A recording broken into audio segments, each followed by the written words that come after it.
You don't have to come on into the office clearly to do a good job, because you do a good job anyway.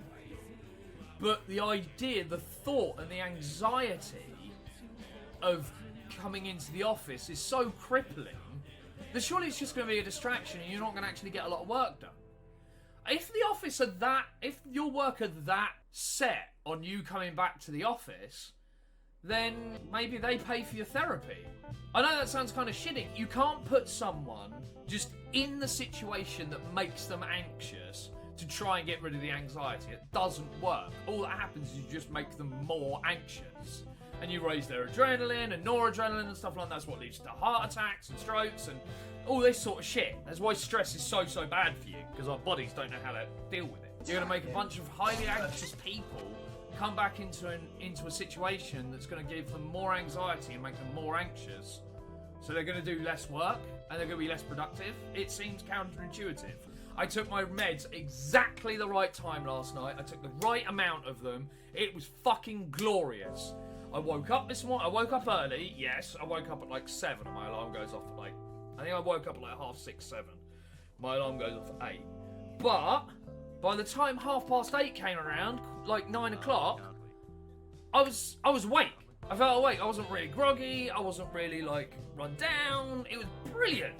Bo, stress is supposed to happen when you're being chased by a tiger. Anything less than you're doing needless harm to yourself. Yeah, exactly.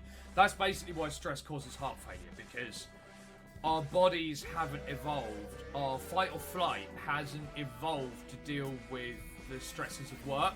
So the problem is, when we're stressed, the brain sends the signal to the heart, as it would do as if, like Bob said, we're being chased by, or we are chasing a tiger. So obviously, well, it's the shock fight, no, freeze, fight, flight. And obviously you get a massive increase of adrenaline, which makes your heart beat faster in fight or flight. And that's meant to work in that instant so you can fight the thing or run away from it, and then it's over. But the problem with stress is that it's fight or flight over a long period of time. So your body is constantly producing adrenaline and noradrenaline, and your heart's beating faster for prolonged periods of time, which is not good for it at all. This has been driving me insane since last year when it started to come up, and it was the first time I actually didn't want to go back to work after the Christmas New Year break. Not only perfectly productive, I'm doing 2 fucking roles at the moment for no extra pay. Like, if they tried to fire me, they'd have to replace me twice. I was innocent, which would be a stupid move on their part, but still works for me. Yeah, exactly. I think you've got your argument right there against them. At least I have enough backup to survive about 2 years without defaulting my mortgage, but it would still mean moving backwards if I ended up out of work, unless I could find something else. I remember when a friend of mine used to mockingly joke about asbestos in the ceiling of one of the buildings in my school. 5 years later, after he'd moved to Winchester, they closed that building to have the asbestos removed. Schools get more funding the better they do. So if a school's in a bad area and does bad, it gets less money, so continues to do bad and get worse. Our school was so broke that the school helped themselves to the money that was in the sixth form account just to pay for some oil for the heating system. So schools over here really don't like students wearing jackets and stuff indoors or over their school uniform. Kids were allowed to wear their outdoor jackets inside some classrooms because they were at the end of the school and weren't part of it. They were just small buildings and they weren't particularly well insulated. So if you had a lesson in those, you were allowed to leave your outside coat on because those rooms got so fucking cold because they couldn't heat. That's how good my school was. I saw a post on Feshhull where someone's primary school was rebuilding and selling bricks from the old building for $5 each as souvenirs to fund the new building. And he's bought one and heaved it through the window of a new fit. For fuck's sake. One way to achieve closure, I suppose.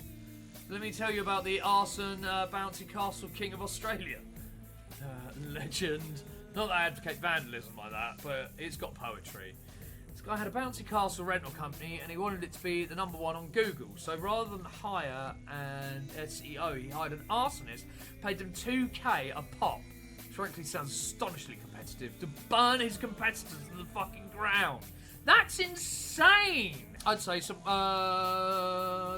rather cool considering the circumstances. The risk mitigator for asbestos is please don't bang doors. That's all you wonderful people. All the better for seeing you, Commander. They only caught him because he got worried that the people would think it was sus. He was the only Battles Castle person that hadn't been set fire to. So he paid them to set fire to him with the plan to cash out with insurance money.